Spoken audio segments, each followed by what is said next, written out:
The book of Nahum, chapter 1. An oracle concerning Nineveh. The book of the visions of Nahum of Elkosh. The Lord is a jealous and avenging God. The Lord is avenging and wrathful. The Lord takes vengeance on his adversaries and keeps wrath for his enemies. The Lord is slow to anger and great in power, and the Lord will by no means clear the guilty. His way is in whirlwind and storm, and the clouds are the dust of his feet.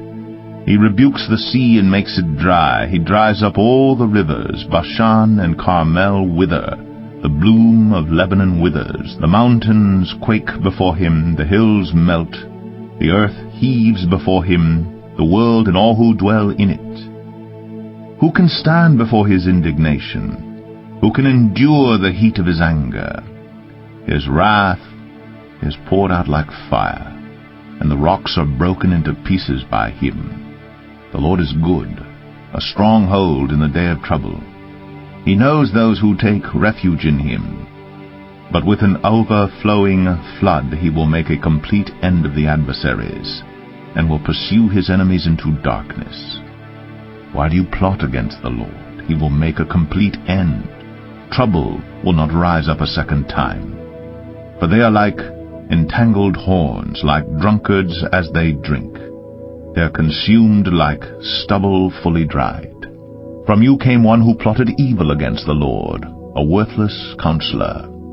Thus says the Lord, though they are at full strength and many, they will be cut down and pass away. Though I have afflicted you, I will afflict you no more, and now I will break his yoke from you and will burst your bonds apart. The Lord has given commandment about you. No more shall your name be perpetuated. From the house of your gods I will cut off the carved image and the metal image. I will make your grave, for you are vile.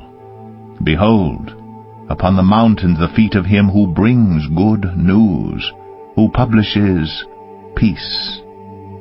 Keep your feasts, O Judah, fulfill your vows. For never again shall the worthless pass through you. He is utterly cut off. Nahum 2. The scatterer has come up against you. Man the rampart, watch the road, dress for battle, collect all your strength. For the Lord is restoring the majesty of Jacob as the majesty of Israel, for plunderers have plundered them and ruined their branches. The shield of his mighty men is red. His soldiers are clothed in scarlet. The chariots come with flashing metal on the day he musters them. The cypress spears are brandished. The chariots race madly through the streets. They rush to and fro through the squares. They gleam like torches. They dart like lightning. He remembers his officers. They stumble as they go. They hasten to the wall. The siege tower is set up. The river gates are opened. The palace melts away. Its mistress is stripped. She is carried off. Her slave girls lamenting, moaning like doves, and beating their breasts. Nineveh is like a pool whose waters run away. Halt, halt, they cry, but none turns back. Plunder the silver, plunder the gold. There is no end of the treasure or of the wealth of all precious things. Desolate, desolation and ruin. Hearts melt, and knees tremble. Anguish is in all loins. All faces grow pale. Where is the lion's den, the feeding place of the young lions, where the lion and lioness went, where his cubs were with none to disturb? The lion tore enough for his cubs and strangled prey for his lionesses. He filled his caves with prey and his dens with torn flesh. Behold, I am against you, declares the Lord of hosts, and I will burn your chariots in smoke, and the sword shall devour your young lions. I will cut off your prey from the earth, and the voice of your messengers shall no longer be heard. Nahum 3. Woe to the bloody city, all full of lies and plunder, no end to the prey, the crack of the whip and rumble of the wheel. galloping horse and bounding chariot, horsemen charging, flashing sword and glittering spear, hosts of slain, heaps of corpses, dead bodies without end. They stumble over the bodies. And all for the countless whorings of the prostitute, graceful and of deadly charms, who betrays nations with her whorings and peoples with her charms. Behold, I am against you, declares the Lord of hosts, and will lift up your skirts over your face, and I will make nations look at your nakedness, and kingdoms at your shame. I will throw filth at you, and treat you with contempt, and make you a spectacle.